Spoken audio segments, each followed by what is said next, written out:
Hello po, ako po si Imelda, ang gumanap sa Yora sa dramang Ang Magandang Kapitbahay na iniligtas ko sa aswang sa probinsya. Inaanyayahan ko po kayo na palagi po kayong magkikinig manunood sa aming mga drama, sa aming Team A.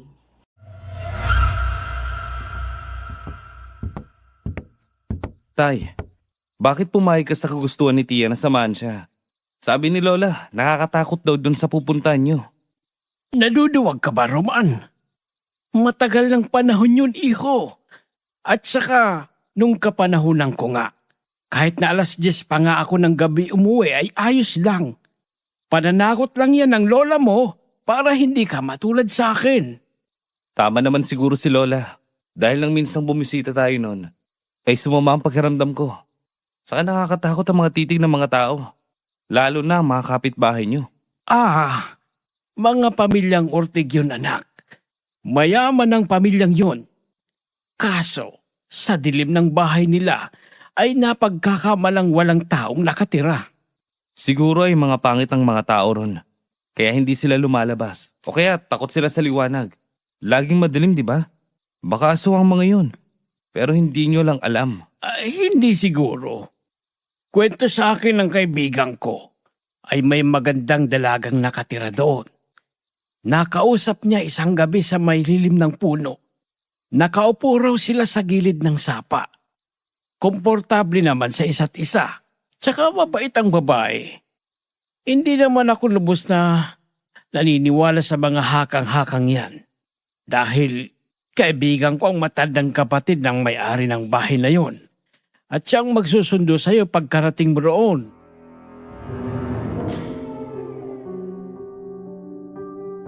Magandang araw po sa lahat ng mga tagapakinig. Ako po si Roman Rodriguez, 30 taong gulang. Sa isang pangit na tulad ko, hindi ko na naisipang pumasok sa relasyon. Nang mapagtangtong, hindi naman ako nagugustuhan ng kahit sino. Naging maayos ang buhay binata ko. Ngunit na makabalik ako sa lugar na inaayawan ng lahat, naging inspirasyon nito sa akin para tuklasin ang ganda nito. Kaya nang marating ko roon, ay hindi ko inaasahan ang naging pagbabago.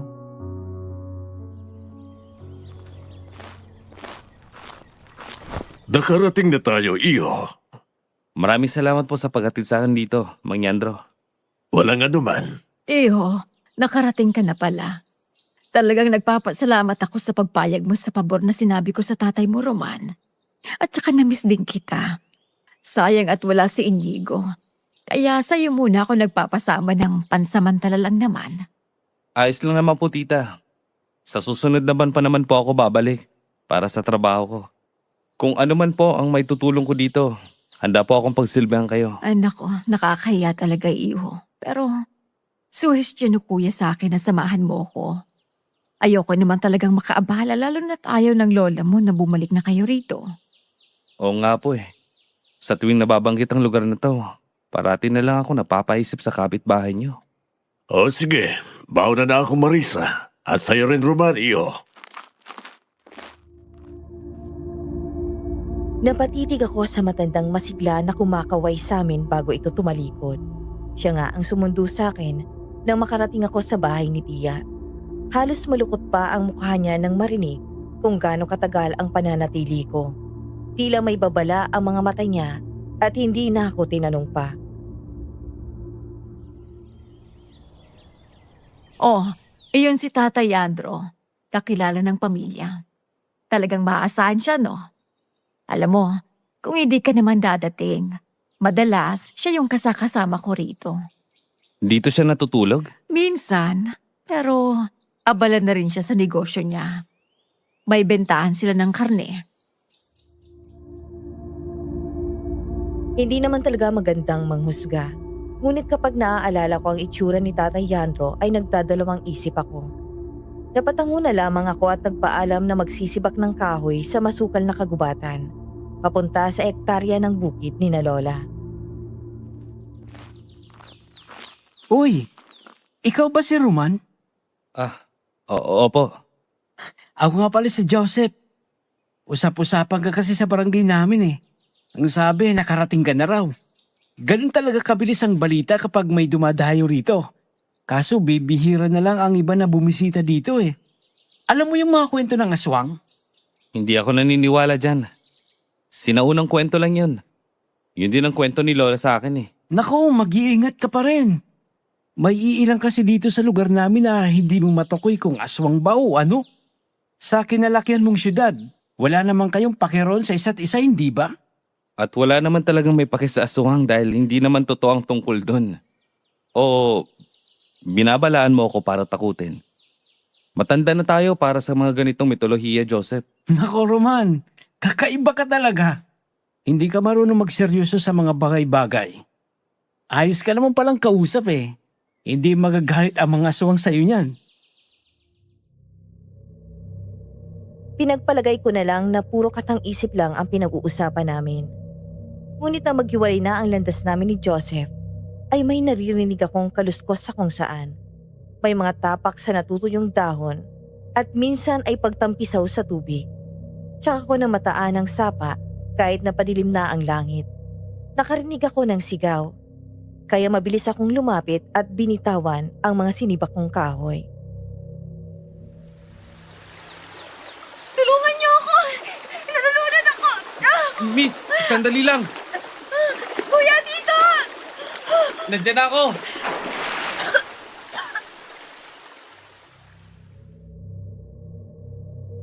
Nang lumubog ako sa tubig, naramdaman ko agad ang lamig nito. Ang bilis ng pagtaas ng tubig at rumaragas sa pa, kaya halos hindi ko na maabot ang lupa sa ilalim. Naging alerto ang mga mata ko at hinanap ang babae. Doon, nakita ko siyang hinahampas ang tubig at sinusubukang umahon. Hanggang sa paglutang ng babae, ay agad ko siyang hinila paalis ron at lumangoy papunta sa gilid. Wala na halos malay ang babae, kaya nawalan ako ng pagpipilian at sinimulan ko siyang i-CPR.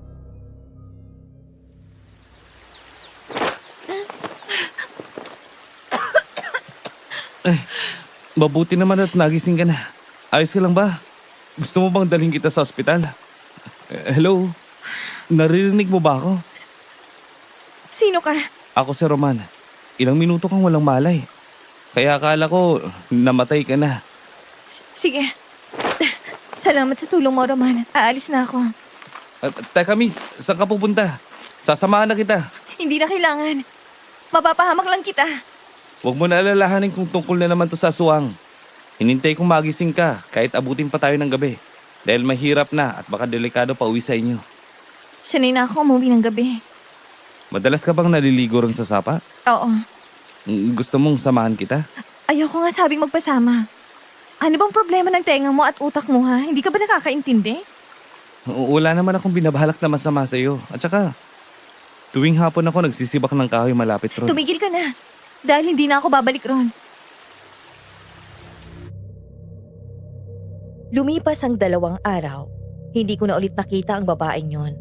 Hanggang sa sumunod na araw, ay hindi na ako gaanong nag-isip tungkol sa kanya. Gabi-gabi na yung pagsisibak mo ng kahoy, Roman ah. Halos mapuno mo ng lagayan natin, iyo.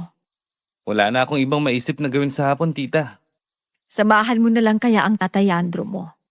Nagpapatulong kasi yun sa tindahan niya. Malay mo, baka bigyan ka pa ng libreng karne nun. Wala ba siyang trabahante ron? Matanda na si Tatay Andrew. At hindi na ba niyo nagpapapasok sa tindahan niya lalo't hindi kilala. Maingat siya sa pinagkakatiwalaan. Sige, tita. Susubukan kong pumunta doon. Habang nilalakad ko ang daan papunta sa tindahan ni Tatay Yandro, agad nagsitayuan ang balahibo ko nang may natanaw na babaeng nakaupo sa labas ng tabing bahay ni Tia. Nadadaanan nito papuntang sentro ng lugar. Oh, bakit ganyan ang itsura mo, Roman? Parang nakakita ka ng multo. May tao pa po ba sa bahay katabi ng kay tita? Matagal na silang umalis dyan. May nakita po kasi akong babae na nakaupo sa may beranda. Nakatalikod siya pero mukhang pamilyar. Namamalikmata ka lang iyo. Kwento sa akin ng tiya mo. Ay hirap kang maniwala sa mga ganitong kwento. Pero hindi naman sa lahat ng pagkakataon. At hindi sa lahat ng pagkakataon na nakikita natin ay totoo, iho. Napaisip ako sa sinabi ng matanda. Posible ngang hindi ko na ulit makikita ang babaeng yon dahil umabot pa ng 1 linggo ay wala ni anino niya ang nagpakita sa akin kapag binibisita ko ang munting kagubatan. Hindi naman porket nakakita ka ng babae, Roman, nabubulag ka na sa atraksyon. Duwag ka naman pala talaga. Oh, nandito ka rin pala, iyo. Magsisiba ka na naman ba ng kahoy? Patapos na rin po. Nagpapahinga na lang. Ang ganda ng sapa, no? Dito rin ang takbuhay ng nanay mo kung gusto niyang mamahinga. Sa tingin ko nga ay napamahal na siya rito. At nakakalungkot lang ang malaman tungkol sa pagkamatay niya. May alam ho ba kayo tungkol sa kanya? Tingin ko po ay malapit din kayong magkaibigan. Gaya ni Itay. Hindi ka nagkakamali rin, iyo. Napakabuti ng iyong ina. Magaling makisama at mapagbigay. Naging misteryo ang pagkamatay niya at nahihirapan kaming tanggapin ang sitwasyon na sinapit niya. Inabutan ako ng 5:00 ng hapon nang makauwi. Mukhang masigasig ang mga tao ron at minsan nga ay nakangiti sa akin sa hindi malamang dahilan. May kung ano sa labi nila nakakaiba. Ito si Roman. Kumusta, Joseph? Ayos naman. Eto, selebrasyon ng kaarawan ko. O kain ka muna sa amin. Marami pang handa sa loob eh. Hindi na, nakakaya naman. Naku, huwag kang mag-alala. Mababait ang mga yan at saka kuryoso lang talaga sa mga baguhan. Gwapong-gwapo sa mga bagong dayo eh. Tahimik ang ginanap na selebrasyon. May ilang bumati sa akin at minsan ay nangahamong ngisi. Naupo ako sa silya katabi ang babaeng nakayuko sa kanyang pinggan. Dahan-dahang ninunguya ang karne. Hello? Parang pamilyar ka sa akin. Bakit nandito ka? Totoo ba itong nakikita ko? Matagal na kitang hinahanap-hanap. Akala ko hindi na kita makikita ulit. Uy, bakit naman Roman? Nagkita na pala kayo ni Isabela? Nag-aalala ko para sa kanya. So, magkakilala na kayo? Hindi ko siya kilala. Ako yung sumagip sa'yo. Anong nangyari? May pagkasinungaling ka rin, no? Sa palagay mo ba ay ayos sa akin ang pinagsasabi mo? Nagsasabi naman ako ng totoo. Nagpakilala ako sa'yo. Roman ang pangalan ko. Nabagok pa ang ulo mo at hindi ako naaalala? Ba't pinapasok mo itong estranghero nito, Joseph? Inaya ko lang para kumain. Kumalma ka lang, Isabela. Mabuting pakikitungo ang tinuro sa atin sa lugar na to. Hindi porket ganun ay pakikisamahan natin sila. Ano bang problema mo at galit na galit ka sa akin? Dahil may pumapapil na naman sa lugar na ito. Anong gusto mong gawin? Anong balak mo? Wala akong binabala. At wala akong pakialam sa dahilan mo. Kaya umalis ka na dito. Isabela, pakainin muna natin si Roman. Ilang araw na rin kami magkakilala. Huwag ka namang bastos. Kumain ka na sa inyo. At umalis ka nga rito. Kakain ako rito sa ayaw at sa gusto mo. Binabalaan kita, Roman. At hindi ako natatakot sa hamon mo, Isabela. Naiinis pa rin ako hanggang sa nakauwi. Sinubukan kong umidlip pero tila binabangungot ako. Kaya nanatiling bukas ang mga mata ko. Napabukas ako ng bintana nang maramdaman kong nag-iinit ang buong katawan ko.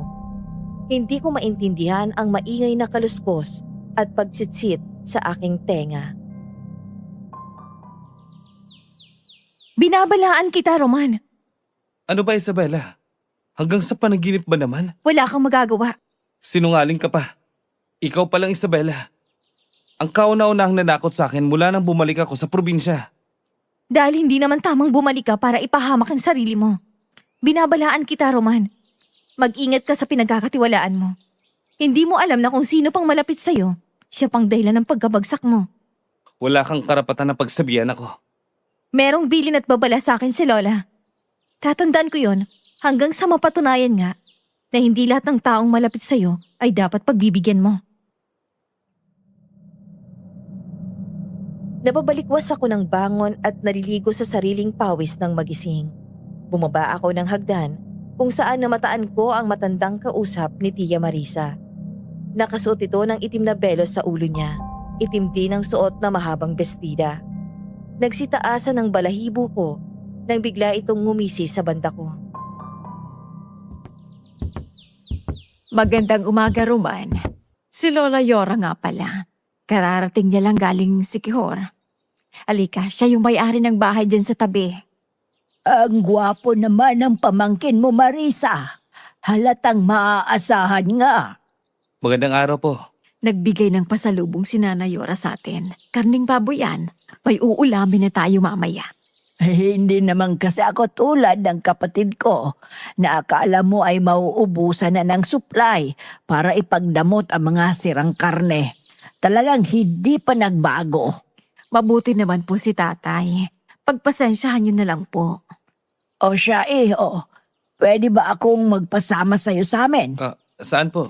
Humingi siya ng pabor sa akin kung pwede raw bang magpatulong sa'yo na ayusin ang tindahan niya dahil magbebenta siya ulit. Sayang naman daw ang pwesto at saka para hindi siya mainip sa bahay nila. Malayo po ba ang bahay niyo?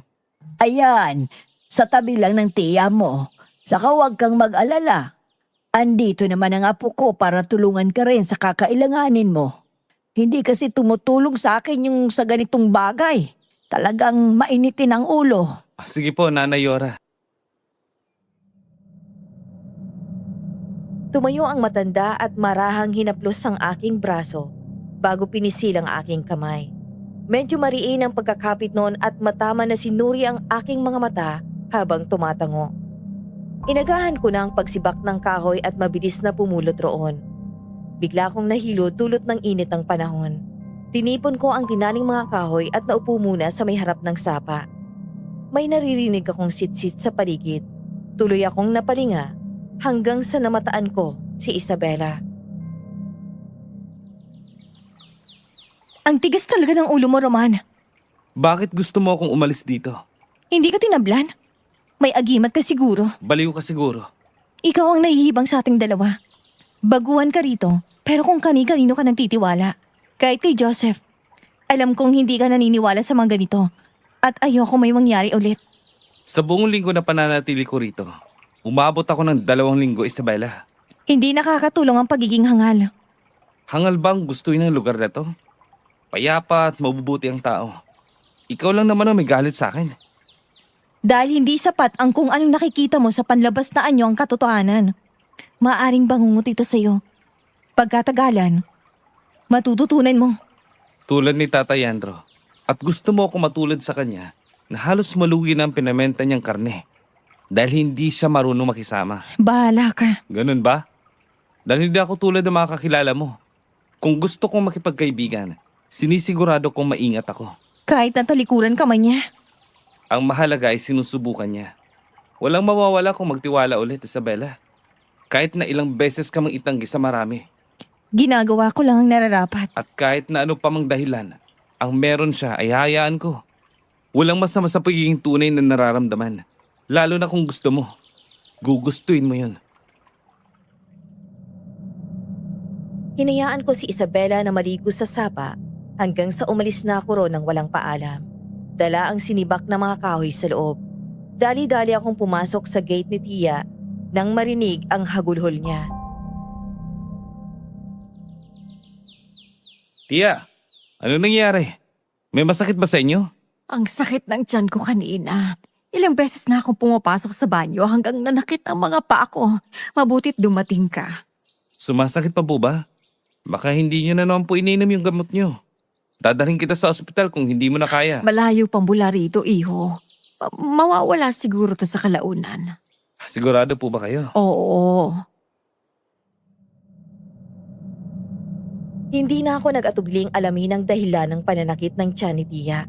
Akay-akay ko siya papunta sa kwarto niya. Tagatak ang pawis kahit natutok ang pinaandar na electric fan. Lumabas ako ng kwarto niya nang madatnan si Nanay Yora na nakatayo sa sala. Nakangiti at may iniaabot sa akin. Ayos lang ba si Marisa? Baka hindi na naman kumakain kaya nagkakaganyan. Heto ang gamot na nireseta din sa akin ng doktor kapag sumasakit ang tiyan ko. Ayos naman po siya. Nagpapahinga na rin. Kaagali ko lang sa pagsibak ng kahoy at hindi ko inaasahan na maabutan ko siyang iniindang sakit niya. Matigas talaga ang ulo ni Marisa. Kapag kasi babad sa trabaho, Kahit na naglilinis lang naman dito sa bahay niya ay hindi kumakain. Pansin ko rin po na mapili siya sa pagkain. May mga hindi talaga natutunawan sa pagkain. Ay, nako. Bantayan mong maigi si Tia Marisa mo. Mag-isa na nga sa bahay, tumatanda pero nagpapabaya naman sa katawan. Sige po, Nanay Yora. Salamat nga po pala rito. O siya, pupunta ka ba mamaya sa bahay?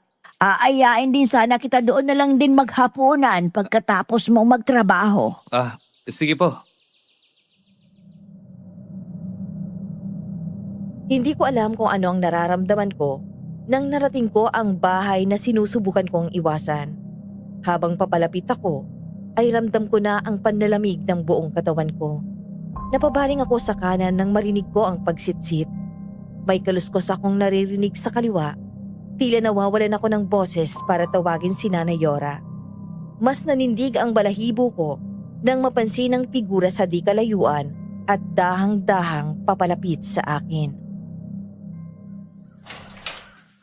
Anong ginagawa mo dito? Dito ka nakatira? Kaano-ano mo si Nanay Yora? Umalis ka na, Roman. Sagutin mo ako. Bakit nandito ka? Si Nanay Yora ang kailangan ko. Para saan? Tutulungan ko siya. Tungkol saan na naman? Andyan na si Roman. Papasukin mo, Isabela. Isabela, alam ko na ayaw mo sa akin. Pero ginagawa ko ang lahat ng makakaya ko para maging mabuti sa'yo. Hindi ako manghuhusga at ayaw kung gano'n ang tingin mo sa akin. Mataman akong tinititigan ni Isabela at sinusundan pa rin ako ng mga malalamig na titig niya. Napabuntong hininga ako at dumiretso kung nasaan si Nanay Yora.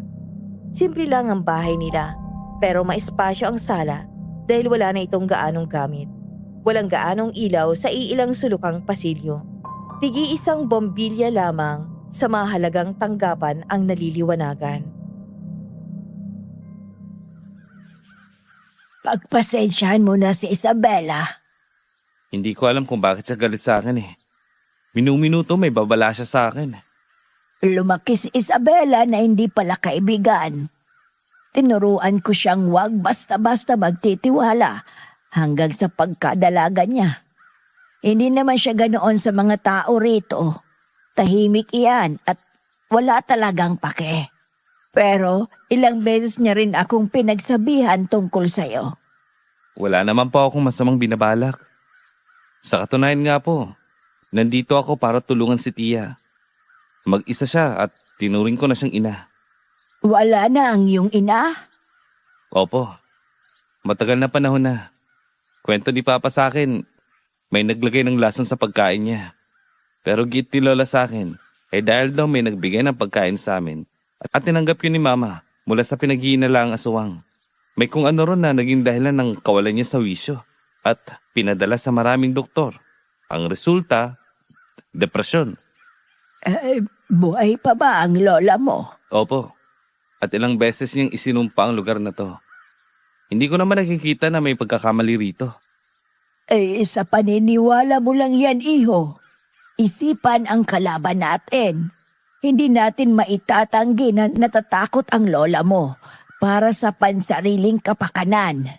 Lola, Ay kanina ka pa ba dyan? Nagkwentuhan kami ni Roman tungkol sa mama niya. Matagal na palang wala dahil sa aswang. Kwento ng lola niya sa kanya. Hindi naman totoo ang mga yon, di ba? Tahimik lang na tumatango si Isabela.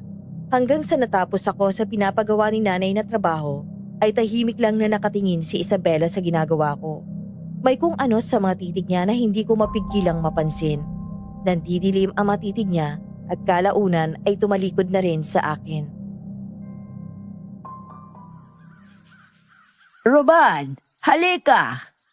Hindi na pa ako kakain dito. Pumayag ka na kanina. Saka, hinanda ko talaga itong espesyal na niluto ko para sa'yo. Ngayon lang ulit ako nagkaroon ng bisita. Ayos lang po pala ako, Nay. Kumain na rin po ako sa bahay kanina bago pumunta rito. ako nagluto niyan, Roman. Hindi ko mapigilang langhapin ang masangsang na amoy ng dinuguan. Naupo ako sa silya at pinanood silang nagsisimula ng kumain. Tahimik silang kumain at tanging mga kubyertos lang ang nag-iingay. Maya-maya pa ay narinig kong tumahulang aso sa di kalayuan. Nag-iingay na rin ang sitsit at kaluskos na parati kong naririnig sa hindi malamang dahilan. Sinulyapan ko si Yora na tumatangos sa akin at iniabot ang luto niyang dinuguan. Hindi mo hilig ito, iho? Madalas itong handaan sa mga okasyon. Nakaugalian ng mga tao rito ang handaan ng mga bisita nila na ganito. Simbolo ng pagkakaisa. Pansin mo ba? Pansin ko na ayaw niya po niyan, Lola. Talaga? Sayang naman. Baka gusto ni Marisa, ipagbabalot natin siya. Susubukan ko pong tikman. Huwag mo nang pilitin kung ayaw mo, Roman. Hayaan mo siya, Isabela. Dapat na masanay si Roman na subukan ng ibang panlasa. At saka, mas marami ka pang matutunghayan kapag nagtagal ka pa rito. Papatok sa panlasa mo ang ilan pang mga luto. Oo, Roman. Kalaunan masasanay ka rin. Opo, wala naman po sigurong mawawala. Huwag mong kalilimutan na balutan si Marisa mamaya, Isabela. May kung anong bumulong sa akin na nagdulot ng aking pag-aalinlangan. Hindi ko mapigilang masuka ng isubo ito. Itim ang kulay nito, may iilang hinalong puro sa malapot na sabaw. Pumait ang panlasa ko at may nakagat na laman na tila pumutok ang katas nun. Tila bumaliktad ang sikmura ko habang paalis na sa tahanan ni Nanay Yora. Nakasunod si Isabela at bitbit ang pinaglagyan ng ulam. Malamig ang mga titig niya, pero may bahid ng pag-aalala nang makita ako nangihina na hinahapo ang dibdib. Hindi mo naman kailangan subukan ng lahat, Roman. Hindi ka taga rito at lalong hindi ka magtatagal. Huwag mong pakinggan ang lola ko. Hindi mo siya matanggihan dahil matanda na? Hindi naman. Naalala ko ang lola ko sa kanya. Nadala ko lang siguro yung ugali na makagalit kung hindi susundin. Pero sa tulad ko, walang epekto sa'yo. Magkaedad lang naman tayo, Isabela. At saka kung may anong puot ka man dyan na kinikimkim, ay buong puso ko namang tatanggapin. Handa naman akong intindihin ka. Wala ka talagang pinapalampas sa kumpiyansa mo sa sarili, Roman. Pangit ako pero totoo naman ako sa mga salitang binibitawan ko, Isabela. Hindi ako naniniwala. Kahit ako, hindi rin eh. Parang nagbago ang ihip ng hangin at may kung anong gayuma yata akong nakain. Paano ka ba sa luto ni Lola? Ayos naman ang niluto ni Nanay Yora. Hindi ko lang masikmurang kung anong hinalo doon. Ano-ano ba yun? Ngayon lang ako nakakain nun. Mga hiniwang karne. Di bale. Pag matutuhan ko kung paano magluto nun, bibigyan ko kayo ni Nanay. Aray. Masakit ba masyado? Hindi ko napigilang sumuka at mag-init ang katawan. Nilapitan ako ni Isabela at marahang tinapik ang aking likod. Tuloy pa rin ang pagsusuka ko, pero hindi pa rin nilulubayan ng hilo. Baka may gamot si Lola. Lola Yora? Nagbigay siya sa amin kanina. Mauna na ako, Isabela. Akin na yung ulam na pinapabigay ni Nanay Yora kay Tia. Huwag mo nang dalhin. Utos ni Nanay Yora yun. Baka mapagalitan ka pa niya. Sinasabi ko na nga huwag mo nang kainin kung hindi mo gusto. Nag-aalala ka ba sa akin? Magpagaling ka. Siguraduhin mo yun. Inilayo ni Isabela ang bitbit na lalagyan bago siya walang sabi na tinalikuran ako. Namataan ko na lang na sinalubong siya ng kanyang lola habang nandidilim na tiningnan ako sa mata at kalaunan ay tumalikod na rin. Kailan bang huling check-up niyo, Tia? Nung nakaraang buwan, maayos naman ang kalagayan ko eh. Hindi ko lang alam kung bakit bumabalik na naman ang sakit na to. Naalala ko tuloy ang kwento sa akin ni Inay. Ano-ano po bang nabanggit ni Lola sa inyo? Ilan sa mga sintomas nung nagkasakit ang mama mo ay nahihirapan siyang matulog sa gabi. Lagi siyang binabangungot ng ingay. Kaluskos sa paligid. May biglang umiihip sa tenga niya. Nainitan yung katawan niya at higit pa roon, hindi siya nakakausap ng matino. Wala naman po sigurong nagawa si Mama na masama sa kahit na sino. May nakaway po ba siya? Mabuti at mapagbigay ang mama mo, iho. Hindi nga ako makapaniwala nung subukan siyang atakehin ng malaking pusa sa bubong nila. Gaano po ba kalaki? Hindi normal na laki at nakita niya yon. Ilang beses na nagpapakita sa kanya. Minsan ay embarahas at nag-iingay raw ang pagkalmot nito sa mga kahoy niyang dingding. Tia, may karanasan ka po bang ganun? Madalas. Pero iniisip kong guni-guni lang yun. Minsan paggabi, may parang tumatawag sa akin. Malakas ang tahol ng mga aso. Mabuti nga't may tao na sa kabilang bahay eh. Kilala ko palang babae ron. Talaga? Nasaan mo naman nakita? Nakita ko siyang nalulunod sa sapa at hindi siya magandang makitungo.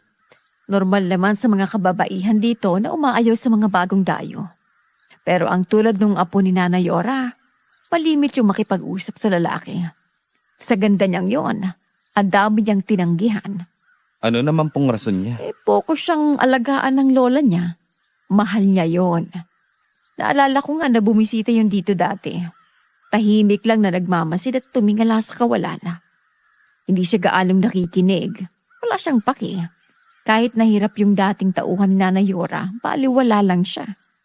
Hindi niya siguro alam ang gagawin. Kahit kanina. Bakit? May masama bang nangyari? Wala naman po. Sinasabi ko sa iyo, maging mabuti ka lang, Roman. Kung posibleng ang may mga aswang pang nabubuhay sa panahon ngayon, maging mabuti ka lang sa kanila. Yun lang ang dapat na maging ganti natin. Hindi kadiliman. Masyado na tayong binalo sa kasuklaman. Hindi na angkop ang maging mapanghusga sa kung ano man ang napansin mo sa kanila. Hindi ko maatim na tanggapin na ganun lang kadali. Simula nang tuloy-tuloy ang pagsama ng pakiramdam ko, ilang araw pa akong nahigalang sa kama. At tuwing gabi nga ng hating gabi ay may naririnig ako na kakaiba. Lumalalim ang mata ko sa puyat. Kahit si Tia Marisa ay tuloy pa rin ang pag-inda niya ng kanyang sakit. At namumutla na nga nang bisitahin ko ang kwarto niya ng isang gabi. Ayos na bang pakiramdam mo? Medyo po. Tatawag na ba ako kay Papa ha, Tia? Huwag ka nang mag-abala sa sakit ko, Roman. Kailangan ko masiguro na maayos ka lang. Pwede tayong humingi ng tulong kay Itay. Pagwawala lang ang tatay mo kapag nalaman niya to. Mas mainam na malaman niyang tungkol dito para maagapan ka pa. Ang may iniinom naman akong gamot. Huwag kang mag-alala. Kailangan ko lang ng tubig ngayon. Kuhanan mo nga ako, iho. Napatalon ako sa gulat at mabilis na nagsitayuan ang mga balahibo ko nang makita ang malaking pusa at tumalon palabas sa bukas na bintana. Tuloy pa rin ang kaba ko at nanginginig ang mga tuhod na pinuntahan ko kung saan tumakas ang pusa. Biglang nanlamig ang kalamnan ko at hindi maiwaksi sa isipan ang aking nasaksihan. Nako, Marisa. Bakit hindi mo pinapunta sa akin si Roman? Nagkasakit din po siya, Itay. Ayos lang yan. Huwag mo nga sabing pinapansin ng matandang yun, Marisa. At matagal ko nang hinabilin na kumain ka ng mabuti. Magagalit sa Inigo kapag nalaman niyang pinapabayaan mo ang sarili mo. Gumagaling na ako. Pagod lang siguro. Huwag mo nang paabuti na mag-hysteria ka bago makinig sa akin, Marisa. Pasensya na po, Itay. Hindi ko po alam na may sakit si Tia. Hindi ko rin siya nabantayan ng maigi. Dahil ba sa babaeng yan, Roman? Hinabili ng ama mo sa akin na bantayan kita. Kaya alam ko ang bawat kinikilos mo. Kahit saan ka lang napapadpad. Hindi ka pa ba natuto sa nangyari sa mama mo? Tatay Andro, pagpasensyahan niyo na po ang pamangkin ko. Hindi niya naman sinasadya yun. Hindi ko naman po alam kung anong pwede kong gawin para hindi sumama ang loob nila. Kung sakaling tatanggihan sino man. Huwag ka na lang lumabas ng bahay. At kung magkataon man, ay bumalik ka ng bahay bago mag-alas 6 o abuti ng gabi. Naintindihan mo ba? Babalik na rin si Inigo makalawa ng linggo sa sunod na buwan. Kinabukasan nagising ako ng bandang alas 5. Bumaba ako ng hagda nang may biglang tumalon palabas ng bintana at nagdulot ng ingay sa madilim na sala. Mabilis kong binuksan ang ilaw at naabutan ko ulit ang kulay itim na pusa. Sinundan ko yun palabas ng pinto. Tanging ilaw lang ng poste sa sulok ng bahay ni Nanay Yora ang nagsilbing liwanag sa lambat na bakod ng alambre na nakapalibot sa bahay ni Tia. Kung tutuusin ay agad mong maaabutan ang kung anumang nilalang ang pumapasok sa bahay. Ngunit hindi ko na ito naabutan. May magnanakaw bang nakapasok? Hindi po ako sigurado. Hindi ko na po naabutan nang makalabas ako sa pinto. Hindi rin ako sigurado kung pusa ba yun. Nagising din ako sa gulat dahil may nakapasok sa bintana ko. Paano naman po nangyari yun? Sinigurado kong sarado ang lahat ng mga pinto at bintana bago ako umakyat. Imposible namang bumukas ito na mag-isa. Iyo, siguro nga'y totoo ang sabi ng inay tungkol sa mga aswang. Bakit po? May kung ano po ba kayong nakikita o nararamdaman? Lagi akong binabangungot at nagigising bago mag-alas 3. At kapag naman namulat ang mga mata ko, parang may nakatitig sa akin mula sa sulok. Parang may bumabatog sa paalang ko. At naninigas sa mga binti ko. Tia, dapat tayo magpatingin sa albularyo. At baka may nangkulam sa inyo. Wag na wag mong babanggitin yan, Roman. Walang albularyo rito. Dahil pinatay sila ng mga hindi nakikilalang mga aswang sa barangay. Yun ang sabi-sabi. Hindi ko na rin nabalitaan na may nagpapagamot dito. Himala na lang sa akin at nakakayanan ko pang bumangon kahit nahirap sa nararamdaman. Bakit ayaw niyo pong umalis na lang dito, Tia? Hindi ganun kadaling manirahan sa syudad. Kaya wala akong ibang magawa. Pwede ka pong tumira muna sa amin. Hindi rin yung posible dahil umuwi si Inigo sa mga hindi inaasahang pagkakataon at wala siyang matitirahan kung ganun. Pwede namang hindi na bumalik si Inigo. Ilang beses ko nang sinabi sa kanya na wag na siyang bumalik dito pero nanlambot ako sa dahilan niya kung bakit hindi niya maiwan ang lugar na to. Kahit masakit para sa kanyang nangyari, hindi niya matiis ang lugar na ito. Sinunod ko ang bilin sa akin ni Tia na tulungan si Tatay Yandros sa kanyang tindahan. Isa sa mga palagay ko kung bakit walang pumupunta sa lugar na ito ay dahil bukod sa maliit ang kanyang pwesto ay nakatago rin mula sa sentro. May sapat na espasyo para lagyan ng mga nahiwa niyang karne. Bukod ay tinipid lamang sa ayos ng paninda sa isang sementadong lababo. Ilang taon niyo na po ba itong ginagawa, Tay? Noong binata pa ako, ay nagpatayo na ng negosyo ang pamilya ko. Sikat ang tinda nila sa kabilang baryo. Kalaunan ay nalugi rin. Napansin ko na kahit si Nanay Yora ay may tinda ring karne. Yun lang ang nagbebenta rin ng ulam. Yung apo niya po ba, siya rin po ba yung nagbabantay? Si Isabela ba ang tinutukoy mo? Opo. May apo pa po ba siya? Mayroon. Matagal na rin umalis sa lugar na to. Minsan na lang kung bumisita eh. Bumisita ako kina Nanay Yora kagabi. Wala ako nakita mga litrato sa bahay niya. Sayang, sa laki ng bahay niya, tinipid niya ang ilaw. Nabanggit ni Tia na inabando na yon. At saka bumalik din kalaunan si Nanay Yora. Ano naman ginagawa mo ron? Nako, nasabi ko na nga sa'yo na huwag kang basta-basta tumatanggap ng imbitasyon. Nagpapatulong sa akin si Nanay Yora. At nandun din si Isabela. Gusto ko ring makita. Hindi mo alam ang posibleng mangyari. Kahit ako ay tingin ko mapapahamak ka kalaunan sa padalos-dalos ng mga desisyon mo. Hindi naman mukhang aswang si Isabela eh. At saka, sanay na rin ako sa mga masusungit na babae. Alam mo yung kailangan lang suyuin para gumanang loob niya sa'yo? May pake siya sa akin. Sabi ni Tia, hindi siya nag-iintindi sa kapakanan ng iba. Paano ka ba kagabi? Naisuka ko yung pagkain na dinuguan. May nararamdaman ka ba? Nasusuka po at nahihilo. Hindi ako sanay sa ganong pagkain. Hindi pa rin nakakatulong na ignorahin mo ang kung anong epekto sa nakain mo. Ayos, andito si Roman. Ikaw pala yan. Joseph, bibili ka ba? Hindi, napadan lang ako. Hinahanap kasi kita. Yayain sana kitang maligo sa sapa. May trabaho kasi ako eh. Anong oras ba? Mamaya 4:00. Iho, walang panahon ang apo ko sa mga kalukuhan nyo. Umalis ka na nga rito kung pagsasayang lang oras ang naiisip mo. Huwag mo siyang idamay. Katuwaan lang po yun, Tay. At saka po, sarado naman kayo ng mga 3:00. Papayag naman si Auntie Marisa. Hindi naman mahigpit yun. Naririnig mo ba ako? Nagbabakasyon si Roman dito. Bakit pinababantay mo sa tindahan nyo? At saka, dapat nga kay Auntie Marisa siya magsilbi. Hindi ka naman niya kaano-ano ah. At kaano-ano ka ba ni Roman?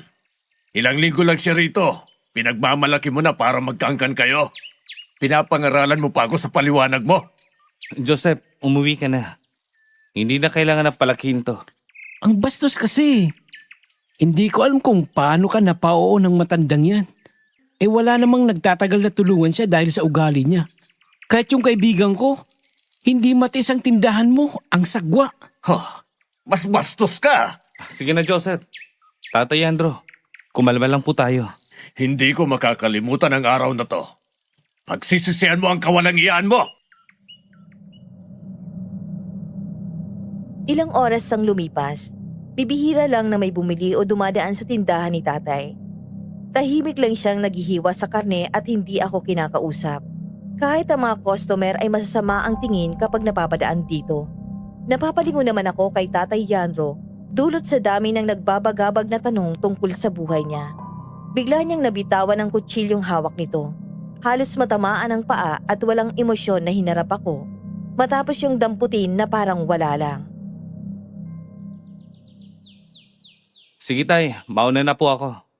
Salamat talaga, iho. Bukas, bibigyan ko kayo ng karne ng tiya mo. Kaarawan niya pala kinabukasan. Ang bait niyo naman po. Sasabihan ko po si Tia mamaya. Hindi ko alam kung maghahanda nga po yun. Kahit panghapunan na lang. Magpapanda si Marisa bukas. Nakaugalian niya na yan. Naalala ko pa nga na hinatiran niya ako ng pagkain. Naghahanda ka rin po ba tay? Hindi na. Hayaan niyo po. At kung maabutan ko pang kaharawan niyo, ipaghahanda ko kayo. Huwag ka na masyado mag-abala tungkol doon, iho. Makakalimutan mo rin yon. Kahit ang mga anak ko ay abala na rin sa sariling buhay nila. Ganon din sa'yo. Huwag po kayong panghinaan ng loob tay. Ginagawa ko namang handaan si inay kahit na wala na siya eh. Malagang selebrasyon ng kaarawan. Dapat na inaalala to. Dahil nagsilbing paggunita to ng mahalagang pagbabasbas at pasasalamat. Turo sa akin ng itay ang kahalagahan ng kaarawan at parati kong inaalala ang mga araw ng kanilang kaarawan. Napapikit ako habang dinadama ang lamig ng tubig sa aking paanan. Naputikan ang bandang binti ko sa putikan habang nagsisibak ng kahoy. Kaya nagkataon din na pumuslit ako para makapagpahinga. Nandito ka pala. Maliligo ka ba? Alis na ako kung ganun. Hindi. Hinihintay kita dito. Nagbabaka sakaling maabutan kita. Hindi ka na napapadaan dito? Abala rin ako sa bahay. Hindi ka rin sisipot mamaya kina Joseph? Hindi naman kailangan. At saka, baka mainis ka lang sa akin. Ayoko maistorbo ka. Ayos na yun, para maaliw ka talaga ron. Wala namang pinagkaiba sa dati. Inaaya lang talaga ako ni Joseph. Kahit na ayaw ni Lola. Matanda ka na para pigilan ang gusto mo. Nung kapanahunan ni Papa, matigas din ang ulo nun. Hindi ganun kadali, Roman. Kung pwede nga lang umalis na sa lugar na ito, gagawin ko. E di umalis ka. Gusto mong samahan kita sa syudad namin kung papayag ka. Anong gagawin ko ron?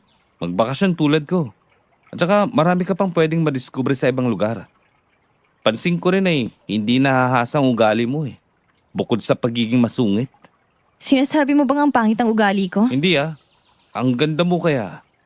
Manghanga ako sa iyo eh. At saka, alam ko na magagalit ka lang sa akin kung aaminin ko. Ha? Ang tungkol naman saan? Sa bagay-bagay na napapansin ko sa'yo. Kakaiba yung meron ka. Hindi ko naisip na mabulaan ka pala, Roman. Tinatawanan mo ba ako? Oo. Hindi ka ba naaawa sa akin? Hindi ko alam kung anong igagamot sa sakit ng tiyan mo ng huling gabi. Nagbibiro lang ako. Seryoso mo naman. At saka, huwag kang mag-alala. Maayos naman ako kahit papano. Ibig ko kasing sabihin, inaaway mo ko eh. Hindi ko alam kung nangaasar ka ba para makalapit sa akin. Hindi ah. At saka pagpasensyahan mo na sana ang lola ko. Hindi mo naman kailangang ipilit ang sarili mo na sumunod sa bawat utos niya. Maiintindihan ko yon. Ginagawa ko naman yan para may matutunan ako. At saka para intindihin ka. Paano? Kung kaya't mainit ang ulo mo ay dahil sa lola mo. Roman! Bakit? Huwag kang magsasalita ng ganyan tungkol sa lola ko. Pasensya na. Hindi sa lahat ng pagkakataon ay dapat magbiro ka ng ganyan. Kumusta naman ang bakasyon mo rito? Maayos naman. Minsan, nakakatakot lang talaga dahil madalas ako nakakita ng kakaibang mga bagay sa bahay ni Tia. Madalas ang pagkakaroon ko ng bangungot. Wala ka na bang pamilya? Si Tay at Lola. Wala na si Mama nung high school pa ako. Huling bakasyon niya dito sa probinsya ay hindi na daw bumalik sa katinoan ang pag-iisip niya. Madalas siyang nananaginip ng masama. Bakit daw? Git ni Lola ay dahil sa aswang. Naalala ko nga na munti ka na siyang malunod sa sapa, tulad mo. Ilang beses niyang ginawa yon tuwing natetsempohan niyang mataas ang tubig at kabilugan ng buwan. Ilang beses siyang magreklamo na mainit ang katawan niya, kaya hindi na siya nagdadalawang isip na tumalon doon. Sanang hinayaan mo na rin ako malunod, Roman. Hindi kakayanin ng konsensya ko yun, Isabela. At saka, hindi kita makakausap ng malapitan. At sayang bawat pagkakataon na magkalapit tayo. Hindi paraan yun. Nandidilim ang paligid at hindi mo masisisi ang iba kung bakit kailangan nilang gawin yon. Isabela, mangako ka sa akin. Walang katotohanan ng mga salita, Roman. Hihilingin ko ang kahit na ano. Para sa'yo, Isabela. Ipangako mo sa akin na hindi ka magtatakang kitlin ng buhay mo. Madudurog ako tuwing naisip ko na wala ka. Pilit ang mga ngiti ni Isabela at halos hindi umaabot ng ilang minuto ang iginawad niyang masayahing mukha. Narinig ko siyang tumawa at minsan ay nakikipag-asara na sa akin. Hindi ko na inisip ang posibleng katapusan ng kwentuhan namin. Kahit na alam ko namang bukang bibig niya na wala siyang kawala sa sumpang meron siya. Punto niya ang kung ano-anong kamalasan na meron siya ngayon. Kaya nung bandang hapon, naisipan kong dumaan muna sa sapa bago pumunta kay tatay. Oh, iyo. Sinong iniintay mo rito? Oh, ikaw po pala yan, Tay. Naisipan ko lang dumaan dito. Payapa pala rito, no? Dating tambahin ito ng mama mo. Talaga po? Alam niyo rin po ba ang nangyari sa kanya? Nababanggit sa akin ng tatay mo. Mahilig yung maligo at saka naalala ko nga siya sa'yo eh. Malakaibigan, masunurin at malakas ang loob. Biniba ko sa kabutayang ipinakita niya rin sa akin dati. Madalas din po ba kayo magkwentuhan? Ay, masungit ang inay mo sa mga lalaki. Tapat sa asawa at habilin din ang itay mo na dumistansya sa kung sino. Huwag magtitiwala at magkumpiyansa. Parang si Isabela lang. Tingin ko'y gusto mo siya. Niligawan mo na ba? Kaibigan lang po. At saka, kahit na ganun man ay gusto kong ipaparana sa kanya ang kakaibang buhay. Ngumisi lang si Tatay Yandro at tumango bago ako talikuran. Dumiretso siya sa kung saan ako nanggaling, papuntang bahay ni Tia. Hindi ko malimutan ang malamig na mga titig na iginawad niya habang ikinikwento ang tungkol kay inay. Sinundan ko ng tingin si Tatay Yandro at napaigtad ng matanaw siyang lumingon pa sa akin ng ilang beses bago tumungo ulit. Kanina ka pa rito? Oh, nakakagulat ka naman. Sino bang tinitingnan mo dyan? Si Tata Yandro. Pupunta na ata si Tia. Naganda kasi siya. Gusto mong pumunta sa amin? Wag na, baka maraming tao. Hindi naman yung problema. Dadalhan na lang kita ng pagkain. Roman! Roman! Napalingon kami ni Isabela na abutan si Joseph na hapong-hapo ang kanyang dibdib galing sa pagtakbo. Nanginginig ang kanyang katawan. Halos tumirik ang mata habang sinusubukan akong abutin. May bitbit siyang lagayan sa kanang kamay niya. Tingin ko'y galing siya sa isang pamilihan. Napansin ko ang dugo sa kanyang braso. Tila kalmot ng pusa at may iilang nagkalat pa ng dugo sa damit niya. Nangihina siyang kumapit sa akin habang masama ang tingin kay Isabela. Ano nangyari sa'yo, Joseph? Hindi ko alam eh. Napadaan lang ako kanina sa madilim na pasilyo ng pamilihan. Tapos, bigla akong sinugod ng hindi ko natitsak na anyo. Malaki! Singlaki ko! Tapos, mapupulang mga mata. Tulungan mo kong hanapin yung Roman. Alam ko hindi ka naniniwala sa ganitong bagay. Pero, alam ko na ikaw lang ang manalapitan ko rito. Ano bang pinagsasabi mo, Joseph? Kaarawan ng Tia Marisa niya. Hindi ka matutulungan ni Roman ngayon sa paghahanap. Alam ko kung sinong may kagagawa nito. At hindi ako nagkakamali. Dahil tanyag sila sa kung sino sila sa baryong ito. Hayaan mo si Roman na magdesisyon. Siya lang makakatulong sa akin para matapos ang kadilimang ito. Ayaw kong maghimasok sa anuman na gulo na yan, Joseph. Andito ako para kay Isabela ngayon. May mahalagang bagay kaming dapat na gawin. Hindi mo ko matutulungan? Hindi ko maatim na hayaan ka nagdurugo papunta rito. Ihaatid kita sa pagamutan. Walang pagamutan at kaya kong gawin ito. Kailangan ko lang na tulungan mo ko. Halika na, Joseph. Ihahatid kita pa uwi. Tutulungan kita sa anumang kakailanganin mo. Hindi mo ba naririnig, Isabela?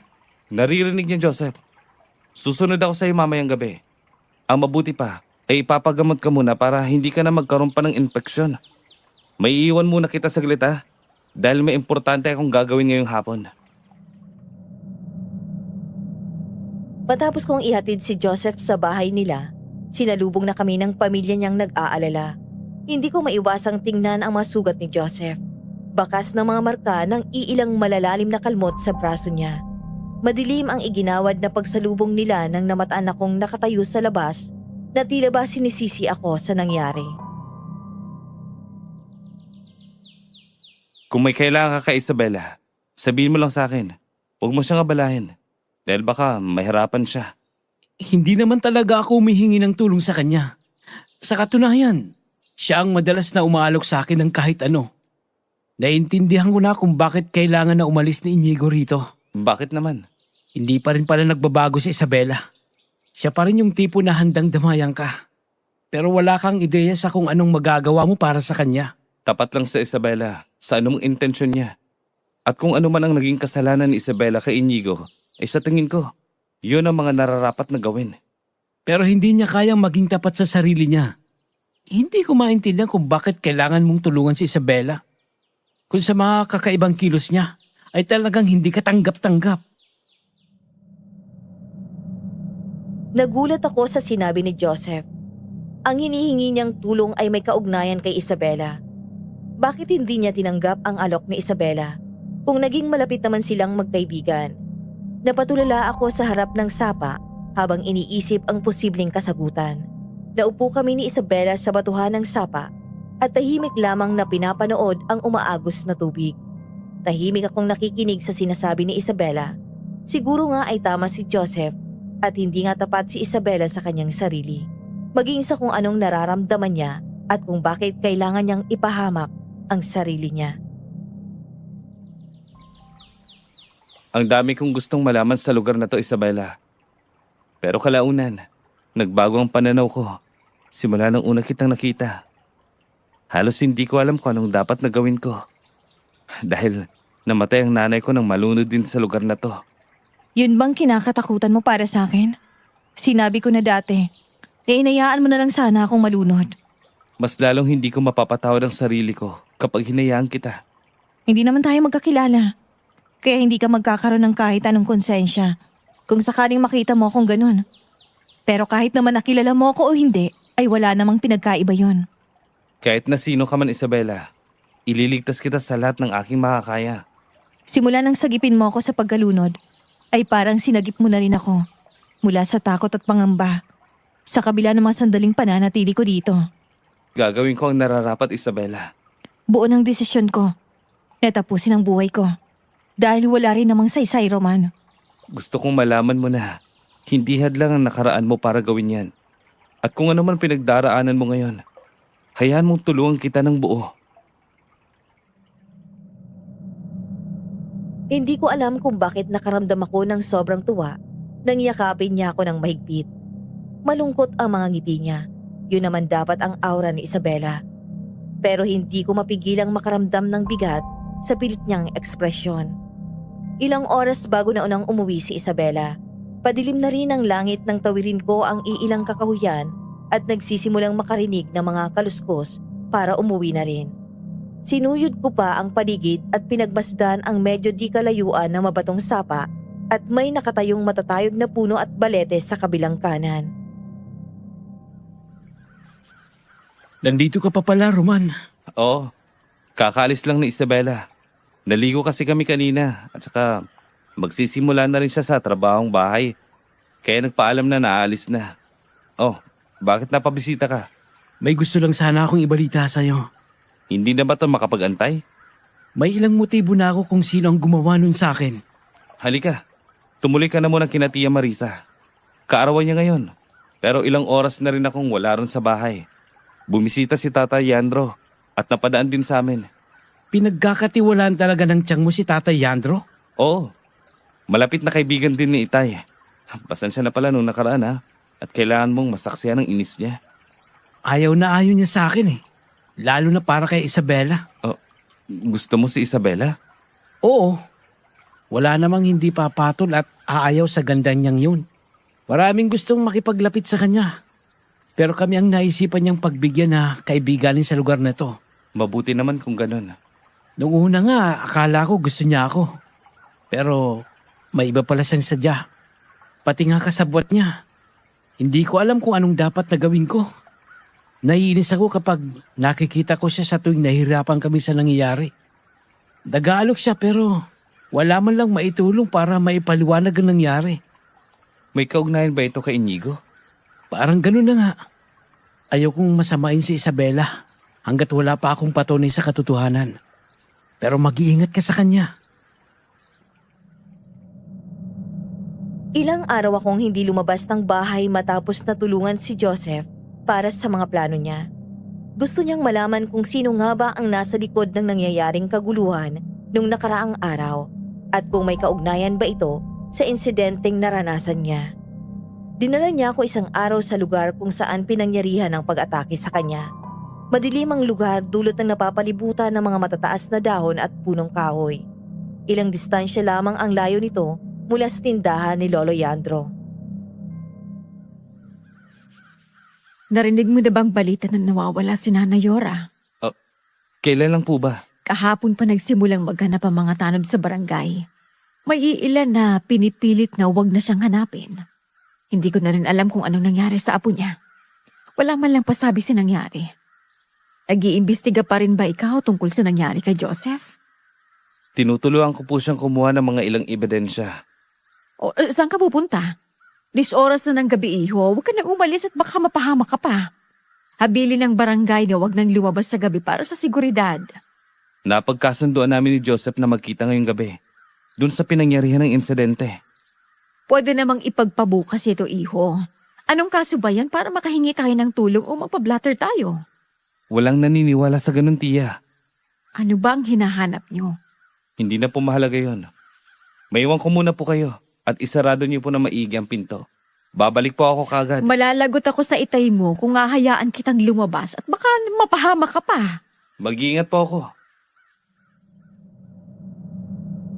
Malalim na ang gabi nang pumayag ako sa napagkasundoan namin ni Joseph na puntahan ang lugar na tinutukoy niya. Liblib ang lugar nung una ko itong makita. Malamig ang hangin at hindi ko maiwasang mapatingin sa paligid dahil sa mga nag-iingayang dahon sa tuwing natatapakan ko ito. Ngunit may ilang beses akong narinig na nag-uusap nang makalapit ako. Wag! Wag kang lumapit! Anong ginagawa mo dito? Hindi ka pa rin natututo, Joseph. Baigpit na ipinagbabawal ka sa lugar na to. Isa kang aswang! Hindi ako natatakot kahit na marami pa kayo! Hindi rin ako natatakot sa katapangan mo. Alam mo bang matagal na akong naiinis na makita kang dumadaan dito? Bitawan mo ko! Hindi kita bibitawan hanggat hindi ka managutan ng hininga. Wala akong gagawin sa kanila. Alam kong alam mo ang tinutukoy ko. Hindi ko na kailangang magpaliwanag pa. Nasaan si Nana Yora? Hindi ko alam. Dalhin mo siya rito kung ayaw mong isunod ang pamilya mo. Nagsimula akong batuhin sila ng asin habang nakatago ako mula sa likod ng punong kahoy. May iilang daing akong narinig habang patuloy pa rin sa ginagawa. Ilang minuto lamang ay tumahimik sa banda nila. Dahan-dahan akong sumilip mula sa katawan ng puno at lumabas para silipin sila ng mabuti. Boses yun ni Joseph at galit ito sa kanyang kausap. Bigla akong kinabahan sa bawat hakbang ko papalapit doon. Wala nang taong nag-uusap doon. Ngunit nakita ko na lamang si Joseph na nakahantusay at nagpupumilit na bumangon mula sa lupa. Yakap niya ang sarili niya nang samaan niya ako ng tingin. Napansin ko ang masasamang tingin niya at madali namang iniwas yon. May masakit sa'yo? Kanina ka pa dyan? Bago pa lang akong dumating. Saan ang kausap mo? Totoong aswang yun? Kilala mo ba yun? Alam mo ba kung saan siya nakatira?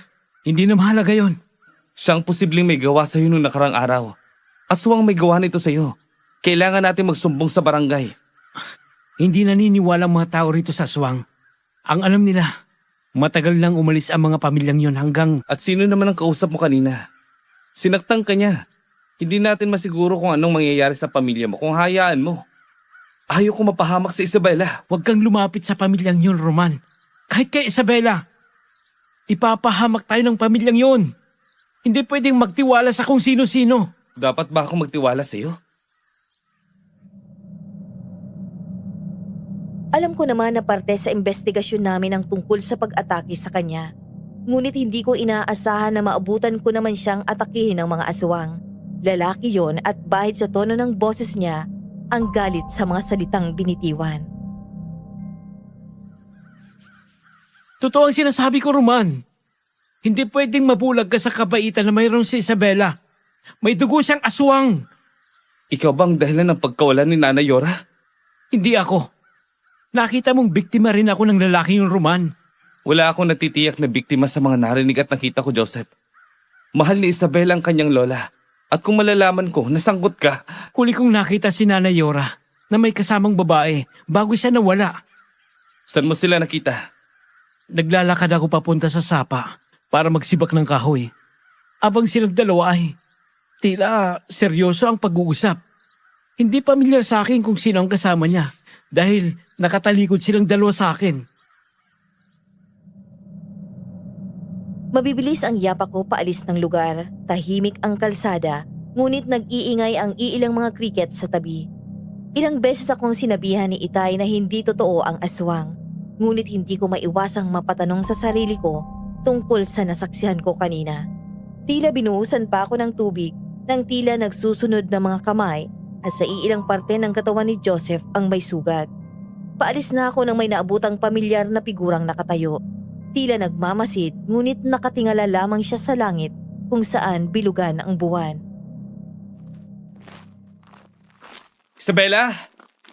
Isabela! Siguro nga'y patay na si Lola Yora. Hindi. Imposible. Tutulungan kita na hanapin si Nana Yora. Habilin ko sa kanya na wag na siyang bumalik dito.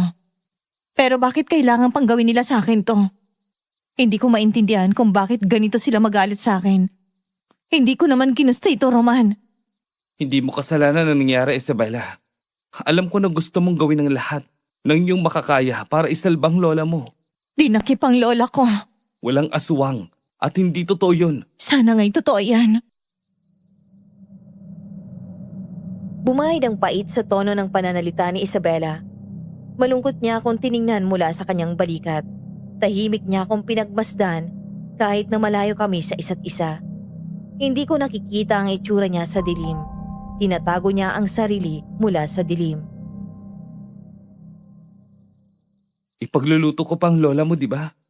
Hanapin ko siya para sa iyo. Hindi na yun kailangan. Ayokong mapahamak ka ulit. Bakit nagtatago ka sa dilim? Isabela! Umaamba akong lumapit ngunit dahan-dahan siyang naglakad palayo mula sa akin. Naririnig ko na ang mabilis na paghinga niya bago ako walang sabi na tinalikuran. Mabilis siyang tumakbo patungo sa daan kung saan ang sapa ay matatagpuan. Wala na akong naabutan na bakas niya sa madilim na daan ng mababatong sapa. Dulot sa takot kong baka ay tumalon siya at magpakalunod ay walang alinlangan akong hinanap siya sa tubig. Ilang beses ko na siyang tinawag ngunit Anong ginagawa mo dito? Sino ka? Nakaka-istorbo ka talaga.